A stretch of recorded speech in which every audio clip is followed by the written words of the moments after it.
Hugues à vous, ici Fouine et aujourd'hui je vais débriefer le Grand Prix de Belgique. Un Grand Prix qui est synonyme de pénalité parce qu'il y a eu quand même 6 pilotes qui ont été pénalisés, plus ceux qui n'ont pas pu partir avec les Alpha Tauri. Donc le classement pour les qualifications a été complètement chamboulé. Et du coup, quand on regarde ce qui s'est passé pendant le Grand Prix, c'est complètement fou, c'est n'importe quoi. C'est même stratosphérique pour pour les Red Bull et surtout pour Max Verstappen. Hein. Parce que bon je sais que je commence d'habitude par la dernière position, mais je ne peux pas ignorer ce qui s'est passé avec les Red Bull qui ont été vraiment voilà, comme dans le titre de la vidéo, de toute façon, ils sont stratosphériques. Hein. Max Verstappen était dans un autre monde. C'est waouh, c'est incroyable. Il était plus rapide que tout le monde. Il a même pas eu besoin de fait de course en particulier pour rattraper tout le monde. Ouais, non, c'est franchement impressionnant. Il était vraiment dans un autre monde, tout simplement, stratosphérique.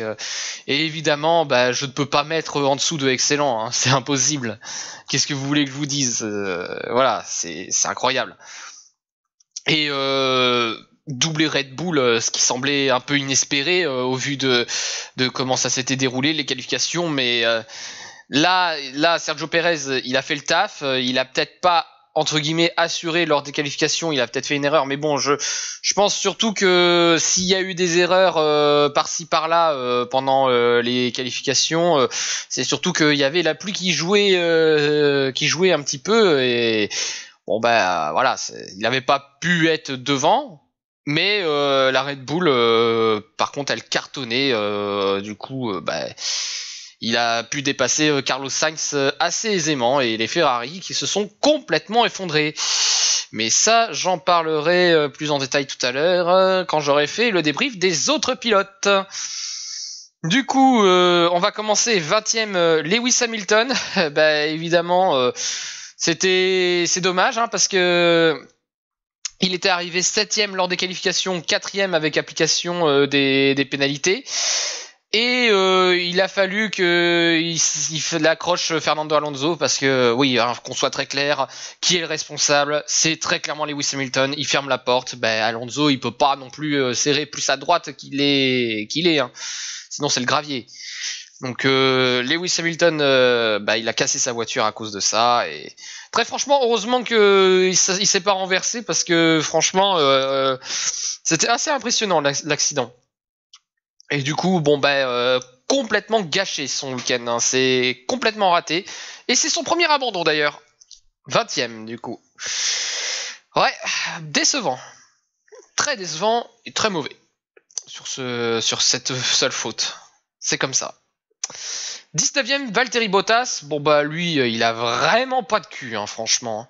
Il a vraiment pas de bol du tout. Bon, autant pour les qualifications, je sais pas s'il a voulu forcer ou quoi que ce soit. De toute façon, il était arrivé dernier, mais au jeu des pénalités, il a démarré 13e, puis 12e finalement à cause du retrait de Gasly qui a dû démarrer malheureusement en dernière ligne, ou plutôt dans la ligne des stands. Ouais. Du coup, c'est dommage pour Valtteri Bottas qui avait l'occasion d'essayer peut-être de marquer un point, mais malheureusement c'est ruiné par un certain Nicolas Latifi qui a piloté une voiture et qui est sorti trop large tout seul et qui a fait une faute, et comme il y avait des voitures derrière lui, c'est Valtteri Bottas qui en a payé le prix fort. Voilà. La malchance de Bottas, toujours là, au mauvais moment. D'ailleurs, si vous vous posez la question de pourquoi Valtteri Bottas a pu démarrer devant tous les pilotes qui ont eu des pénalités, pourquoi c'était lui qui était en premier alors qu'il avait terminé 20e lors des qualifications, en fait, c'est très simple. C'est que Bottas n'a pas eu le même type de pénalité. Bottas, c'est des pénalités de perte de position, 30 places. Bon, tu me diras, c'est quand même pas mal. Là où les autres, c'est des pénalités qui impliquaient directement de démarrer en fond de grille. C'est donc pour ça que Bottas était devant. Voilà, c'est la petite nuance dans le règlement qui fait que on trouve des cas un peu stupides comme ça, mais c'est tout à fait logique. Voilà, c'est tout à fait logique comme ça.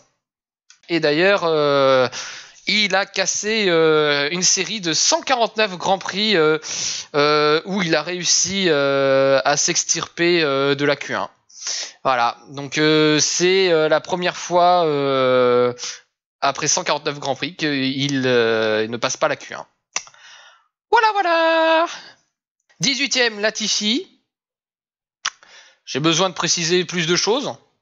Il avait démarré, il était 17ème, il a démarré au final 10ème. Mais bon, est-ce qu'on devait vraiment s'attendre à une performance de Latifi? Très franchement. Non. Voilà, très mauvais. 17ème Mick Schumacher, compliqué pour lui, malgré le fait que oui, il était 15ème sur la des qualifications, mais comme il était sous le régime des pénalités, malheureusement, il a dû démarrer en dernière position. Enfin, en avant-dernière position suite à Yuki Tsunoda qui a dû démarrer des stands, et puis avant-dernière position. Bref, compliqué pour lui, c'était pas facile, mais quand même, tu te dis, c'est des As, là où son coéquipier, lors des qualifications, il réussit quand même. Ah non, j'ai rien dit. Son coéquipier, c'est pas mieux en fait. Mais il était quand même classé 12ème, puis 11ème. Ouais, bon, remarque, ouais, non, j'ai rien dit. En fait, c'est un très mauvais week-end pour les As, en fait. C'est dingue, ils ont plutôt un bon rythme. Ils peuvent avoir plutôt un bon rythme par moment, mais là, ça y est, on est retombé dans les travers. Ouais, non, je sais pas. Compliqué pour Mick Schumacher. 17ème. Je peux pas dire qu'il a fait vraiment une mauvaise course, mais on va mettre moyen, évidemment. Mais voilà, c'est pas ouf. Et pour Kevin Magnussen, ce sera pareil, ce sera moyen. C'est dommage. Les As qui pouvaient prétendre à tellement de points au début de saison, là ils vont s'en mordre les doigts. 15ème position, Daniel Ricciardo. Bon, c'est un très mauvais week-end, franchement, pour Daniel Ricciardo. Aïe. Et après, ce qui est arrivé, récemment, ça m'étonne pas, malheureusement. Je le sentais pas cette année, Daniel Ricciardo. Si on écoute le débrief depuis le début, j'ai été très souvent déçu de Daniel Ricciardo maintenant ça fait que se confirmer. C'est comme ça. Très mauvais week-end pour Daniel Ricciardo. Zhou Guanyu, 14e position. Il a dû démarrer 18e suite au jeu des pénalités, alors que pourtant il s'était quand même plutôt bien débrouillé. Il avait réussi à être 13e lors des qualifications. Et là, il arrive 14ème, donc franchement, un bon week-end pour Zhou Guanyu. Franchement, bon week-end. Ensuite, 13ème position, Yuki Tsunoda.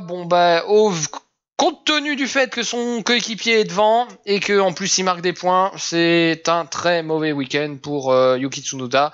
Et on pourrait dire, il a démarré du fond de grille, mais il était 19ème lors des qualifications, donc voilà. Voilà, c'est compliqué pour Yuki Tsunoda. 12ème Lando Norris, qui peut pas faire de miracle.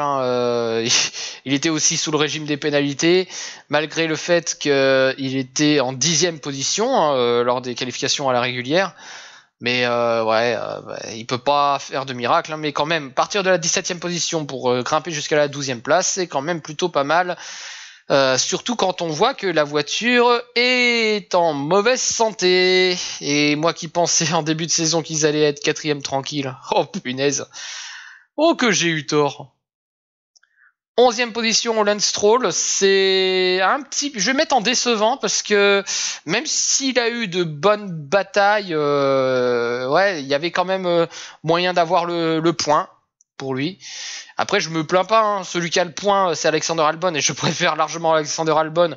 Non pas parce que, voilà, c'est pas forcément plus par affinité, mais c'est plus par rapport au mérite d'Alexander Albon et avec une Williams en plus.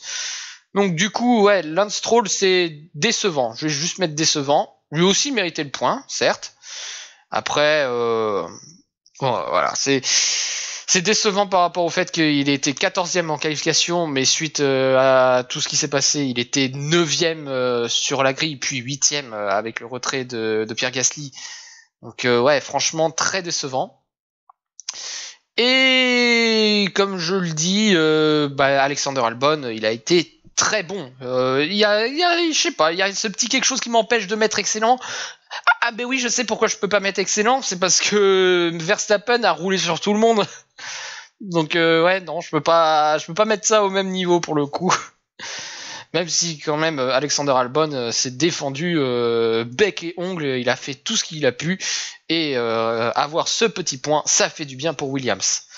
C'est sûr que c'est moins que l'année dernière, mais bon, l'année dernière, disons que ouais, bon, on sait très bien ce qui s'est passé l'année dernière pour Williams. Hein.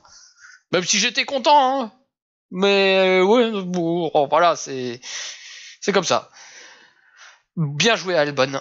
Ensuite, 9e position, Pierre Gasly, compte tenu de tout ce qu'il a subi, qu'il devait démarrer 8e, alors qu'il était 12e lors des qualifications à la régulière, sans application des pénalités, qu'il a dû démarrer en fond de grille, en plus, à cause de problèmes avec la voiture. Je sais pas trop ce qui s'est passé, j'ai juste entendu qu'il y avait des problèmes sur les Alpha Tauri, les deux, d'ailleurs.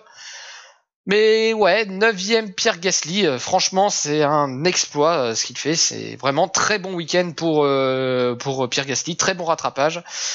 Et je vais dire pareil de Sébastien Vettel qui fait aussi un très bon week-end, qui nous a offert de belles batailles aussi, notamment avec un certain Pierre Gasly et aussi avec Esteban Ocon. Alors, franchement, c'est sur les derniers tours, ouais. Mais en fait, je vais mettre très bon quasiment à tout le monde. Esteban Ocon, c'est pareil. Lui qui était parmi les pilotes pénalisés, il a grimpé en 7e position. Il pouvait difficilement faire mieux. C'est incroyable. Et 5e position, oui, je sais, j'ai sauté une position, mais mais c'est que j'ai envie de réserver ça, cette partie de Ferrari pour autre chose, pour un autre moment bien solennel. 5e position, Fernando Alonso, qui nous a fait du grand Fernando Alonso et qui, malgré le fait qu'il ait eu un contact avec Lewis Hamilton, malgré le fait que sa voiture ait eu un peu, qui a été un tout petit peu impacté, réussit quand même à décrocher une magnifique 5e position. Et en plus, c'est des points bénis pour le classement constructeur. Comme quoi, il est peut-être plus à Alpine la saison prochaine, mais une chose est sûre, il se donnera à fond jusqu'au bout. Ça, vous pouvez en être sûr. Il ne va pas lâcher l'écurie française comme ça. C'est un homme de parole sur ce coup. Et en même temps, bien que voilà, il quitte Alpine pour Aston Martin, et d'un côté j'ai envie de me dire mais qu'est-ce que tu vas foutre là? Mais pourquoi pas? Voilà, c'est un homme de parole. Quand il a signé un contrat, il va aller jusqu'au bout. Surtout en ce moment, et surtout avec Alpine. Il a voilà. Évidemment, le passé avec Alpine, Renault, il ne l'a pas oublié. Ensuite, 4e, George Russell, qui fait une course vraiment excellente. Voilà, très bonne course pour lui. Et il réussit à maintenir sa position. Il était 5e sur la grille de départ. Il était derrière Lewis Hamilton, certes, mais bon, voilà, c'est comme ça. Il était 8e à la régulière, sans application des pénalités. Donc du coup, partir 5e pour arriver 4e, bon, on pourrait dire d'un côté, il n'a pas changé de position. Il n'a pas trop changé de position, vu que Lewis Hamilton qui était devant lui, il s'est craché. Mais il fallait être là. Et il termine devant Fernando Alonso et Charles Leclerc. Ce qui est toujours ça à prendre. C'est toujours bon à prendre. Et ensuite, on va terminer par les Ferrari. Les Ferrari. Oh là là là là là. On va commencer par, entre guillemets, le moins pire. Et le moins pire, alors, le moins pire, c'est par rapport à ce qui s'est passé, par rapport, au déroulement de la course. C'est-à-dire pour Carlos Sainz, pour moi.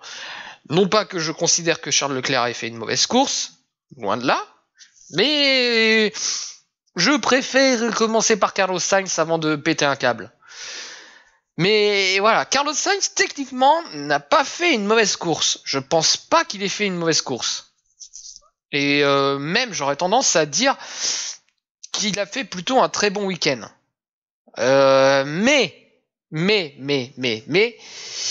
je pense malheureusement que quoi qu'il arrive, il ne pouvait pas de toute façon lutter. Il y a un problème avec cette Ferrari sur ce Grand Prix qui n'était pas présent lors des qualifications.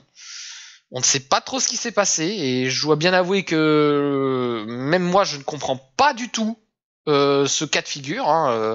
Je comprends pas ce qui s'est passé, pourquoi il n'y avait pas de rythme. Eh ouais, la Ferrari n'avait aucun rythme sur ce week-end. Aucun.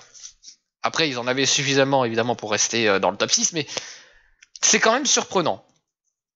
Comment ça se fait que la voiture n'ait pas fonctionné? Et là, pour le coup, Carlos Sainz, il a fait son taf. Il a fait son taf, on peut rien dire là-dessus. Je ne peux absolument rien dire. 3e position. Bon, c'est bien pour lui, c'est bien pour lui, mais bon, c'est vraiment terrible qu'il ait pas pu lutter, quoi. Je suis sûr que s'il avait pu lutter, déjà Max Verstappen, je pense qu'il aurait eu plus de mal à remonter, mais bon, vu le rythme qu'il a imprégné, de toute façon, c'était compliqué. Ouais, j'ai pas compris ça. Mais très bon week-end, très bonne course pour Carlos Sainz avec les moyens qu'il avait. C'est important d'insister là-dessus parce que évidemment, si on compare aux autres écuries et notamment à Red Bull, c'est évidemment un mauvais week-end. C'est évidemment un mauvais week-end pour Ferrari. Et c'est pas la faute des pilotes. Et ensuite, je me suis réservé pour la fin. Charles Leclerc, 6ème. Oh là là là là là là là là. Restons calmes. Bien, commençons. Charles Leclerc, qui était condamné à faire une remontada, qui a subi une pluie de pénalités, qui a démarré derrière Max Verstappen, et encore, on peut se demander s'il aurait pu vraiment être devant, mais bon, moi, en ce qui me concerne, je pense que Max Verstappen aurait été devant quoi qu'il arrive, même s'il y a eu apparemment un cafouillage au niveau des pneumatiques du côté de Charles Leclerc. Durant la Q3, apparemment, ils se sont trompés de pneumatiques. Donc du coup, ils ont dû improviser. Bon, déjà, ça c'est le genre de truc, c'est pas à faire, mais bon, on va dire que ça aurait pas changé grand-chose. On va admettre ça. Bon. Et maintenant vient le moment de la course. Bon, Max Verstappen est devant et Charles Leclerc, malheureusement, se prend quelque chose dans sa voiture. Je sais plus ce que c'est précisément, tearing off, un truc comme ça. Mais en tout cas, c'est suffisamment grave pour que on lui demande de s'arrêter au stand et que on lui retire ce truc qui s'était incrusté dans la voiture. Ça, c'est vraiment pas de bol. Franchement, c'est un manque de chance totale. Mais malgré ça, du coup, il était condamné à faire une stratégie complètement décalée et il réussissait sa mission. Il était remonté 5ème et je pense que très franchement, il n'aurait pas pu remonter plus haut. Même, de toute façon, George Russell avait un meilleur rythme que Carlos Sainz par moment. Donc, ça aurait été compliqué. Et jusque là, je me dis voilà, c'est bien parti. Charles Leclerc 5ème, il pouvait difficilement espérer mieux. Puis arrive la fin du tour 42, le début du tour 43. Arrêt au stand. Arrêt au stand pour faire le meilleur tour.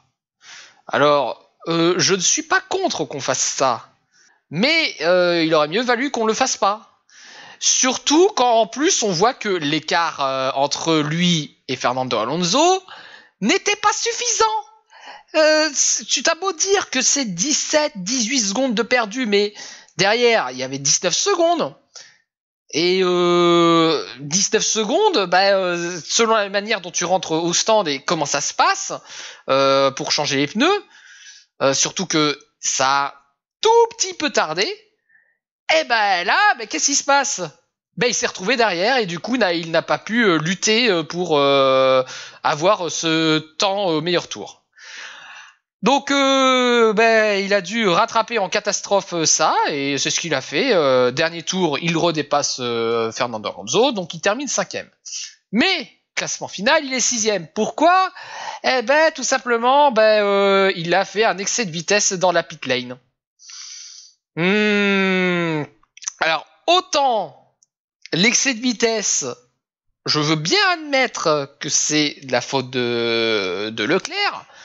Puis de toute façon, c'est sa faute techniquement si on prend cette base-là, puisque c'est lui qui conduit, voilà. Mais, qu'est-ce qui a provoqué cette erreur? C'est potentiellement Ferrari. Encore une fois, j'espère très franchement que c'est une idée de Charles Leclerc, que c'était son idée à lui, qu'il a pris une mauvaise décision. J'espère très franchement que c'est ça, parce que si jamais c'est Ferrari qui a eu l'idée, non, mais là c'est pas possible. Là. Franchement, ça fait combien de points qu'ils perdent comme ça? Vous savez quoi? Je vais compter le nombre de points qu'il a perdu, parce que j'en ai marre de me dire il a perdu X points là, X points là, X points là, sans forcément faire le calcul. Donc on va calculer combien de points il a perdu Charles Leclerc. Et attention, je vais vous proposer une petite devinette. D'après vous, il a perdu plus de points à cause de ses erreurs, à cause de la fiabilité ou à cause de la stratégie? Voilà, je vous laisse cogiter quelques instants, et maintenant on va pouvoir vérifier. Alors, on va faire course par course, donc le Grand Prix de Bahreïn, donc il n'y a rien à dire, évidemment. Le Grand Prix d'Arabie Saoudite, rien de particulier, pareil pour le Grand Prix d'Australie. Émilie-Romagne, Émilie-Romagne, là il y a une erreur de Charles Leclerc. Donc je vais estimer qu'il aurait pu potentiellement être 2ème, mais qu'il a terminé 6ème. Alors après, il était 3ème, mais admettons qu'il réussissait à dépasser Sergio Pérez. Admettons. Voilà. Donc, Charles Leclerc a perdu potentiellement 10 points à cause de cette erreur. Voilà. 10 points. Bon, c'est pas trop grave. Ça peut compter, mais à ce stade, c'est pas trop grave. Ensuite, Miami, rien à dire. Espagne, là, par contre, il y a un problème moteur. Donc, on perd 25 points sur ça. Et du coup, pour les calculs, il va falloir retirer 7 points à Max Verstappen. Oui, parce que si Charles Leclerc était premier, Max Verstappen, il n'a pas 25 points. Il en a 18. C'est pour ça. Voilà. Et pour me simplifier les calculs, on va admettre que les deux n'ont pas le point du meilleur temps. Voilà, ça sera beaucoup plus simple pour calculer. Ensuite, Monaco. Oh, tiens, une erreur de stratégie qui coûte quand même 13 points pour Charles Leclerc, et il faut retirer à Max Verstappen 3 points, parce qu'il était 3ème, il aurait dû être 4ème si tout se passait bien, mais bon, on parle de Ferrari. Ensuite, Azerbaïdjan, là on a un problème avec le moteur, et en plus c'est les deux voitures, mais bon, ça fait 25 points de perdu pour Charles Leclerc. Voilà. Ensuite, Canada, j'ai rien à dire. Grande-Bretagne, Grande-Bretagne, encore une erreur de stratégie, dis donc. 13 points encore, 13 points de perdu, et pas de points à retirer pour Max Verstappen, puisque de toute façon, il était derrière. Ensuite, Autriche, j'ai rien à dire. France, là, par contre, c'est une erreur de Charles Leclerc qui lui coûte 25 points, et on va retirer potentiellement 7 points à Max Verstappen, parce que, évidemment, pour des raisons évidentes, si jamais Leclerc était premier, Verstappen ne pouvait pas. Ensuite, Hongrie. Oh, encore une erreur. Oh, décidément, il les collectionne, Ferrari. Une erreur. On va admettre que Charles Leclerc aurait pu être premier, et du coup, il passe de 25 à 8 points, ce qui fait perdre 17 points. Et à ça, il faut enlever 7 points de Max Verstappen. Et ensuite, Grand Prix de Belgique. Eh bien, je vais admettre que c'est une erreur de stratégie, encore une fois, de Ferrari, parce qu'on va pas me faire croire que si Leclerc avait eu l'idée, Ferrari, ils auraient très bien pu dire non, on le fait pas. Mais bon, on va admettre que c'est des problèmes de stratégie, parce que de toute façon, voilà. Donc, 2 points supplémentaires. Ce qui fait un total de 35 points pour les erreurs de Charles Leclerc, 50 points pour les moteurs, en même temps, les abandons, ça coûte toujours cher. Et les stratégies, on en est quand même à 30, 43, 45 points. Donc, quand on cumule le tout, il y a potentiellement 130 points de perdus. 130! Ce qui est énorme. C'est trop, c'est beaucoup trop. Autant les moteurs, ça arrive, hein. Les erreurs, ça arrive aussi. Mais quand il y a sur 130 points, 45 points qui viennent de la stratégie, quand même, c'est trop. Qu'est-ce qui se passerait s'il y avait eu ces 130 points supplémentaires? Eh ben, c'est très simple, hein. Leclerc, il aurait eu 316 points. Mais pour être juste, il faut comptabiliser aussi les points que n'aurait pas eu Verstappen. Donc de 284, il passe avec 7, 14, 21, 28, 31 points de moins. 31 points de moins, ce qui fait 253. C'est quand même... c'est pas pareil. Mais on va admettre qu'il y a eu les problèmes moteurs, parce que ils en ont eu, Red Bull, donc autant être réglo là-dessus, et mettons-les sur un pied d'égalité, on va compter les problèmes de moteur. Donc il faut retirer 50 points à Charles Leclerc, ce qui le fait descendre à 266 points. Et ce qui fait remonter Max Verstappen à plus 14, donc 267 points. Là c'est intriguant. 267 à 266. Vous vous rendez compte à côté de quoi on passe là? On passe à côté d'un championnat serré. Et on va comptabiliser aussi les erreurs de Charles Leclerc, parce que mine de rien, Verstappen en a fait. Bon, il a été chanceux aussi, hein, mais il faut compter aussi les erreurs. Alors, je vais d'abord en compter une, celle de Émilie Romagne, ce qui le fait descendre à 256 points. Et celui de la France, j'ai envie de dire que c'est provoqué suite à tous ces retards de points aussi, hein. Donc si on retire les 25 points de ça fait descendre à 231, et il faut aussi redonner 7 points à Max Verstappen, ce qui donne 274 points. Donc, ça veut dire que s'il n'y avait pas eu tous ces problèmes de stratégie, le classement serait quand même beaucoup plus serré. Mais non, il a fallu que Ferrari fasse tout foirer. Bravo Ferrari, non mais franchement, vous êtes, c'est plutôt pas mal, hein, bravo, hein. Franchement, toujours là dans les mauvais coups. Voilà, c'est vraiment déprimant. Alors, oui, on voit que Max Verstappen est toujours devant. Là, je suis d'accord. Là-dessus, voilà, il y a pas de contestation possible. Mais ce que je veux montrer là, c'est surtout que avec ces erreurs de stratégie, du coup, ça peut faire provoquer des erreurs. Et voilà, c'est tout un effet papillon, hein. Tu provoques un tout petit truc et t'as une cascade de conséquences derrière. Mais tout ça pour montrer qu'on aurait pu avoir un classement beaucoup plus serré. Mais bon, les erreurs de Ferrari, ils contribuent grandement, hein. 45 points, et encore 45 points, c'est simplement sur les points de Leclerc. Alors si on retire si on ajoute les points qu'aurait perdu potentiellement Max Verstappen, là on monte à 55 points. 55 points. C'est énorme. C'est beaucoup trop. Mais il faut vraiment... je vais répéter ce que j'ai dit dans la précédente vidéo, mais il faut tous les virer, hein. Tous. Voilà, voilà. Et du coup, dans le classement, c'est malheureusement, on n'a pas un truc serré. Il faut faire avec les conneries de Ferrari. Et du coup, et les Red Bull, ils sont tranquilles. Hein. Tranquille, loup pépère. Ferrari, ils sont 3 et 4. Sainz, d'ailleurs, récupère la 4ème place à George Russell. Et derrière, il n'y a pas trop de changement de position. Il y a Fernando Alonso qui grappille une position sur Valtteri Bottas. Et derrière, t'as Sébastien Vettel qui réussit à grappiller 2 places au détriment de Ricciardo et de Gasly. Et nous avons Alex Albon qui repasse devant Lance Stroll avec 4 points. Voilà. Et concernant le classement constructeur, pas de changement si ce n'est qu'il y a des écarts qui se construisent un peu partout. Voilà. Et un petit point supplémentaire pour Williams. C'est toujours bon à prendre.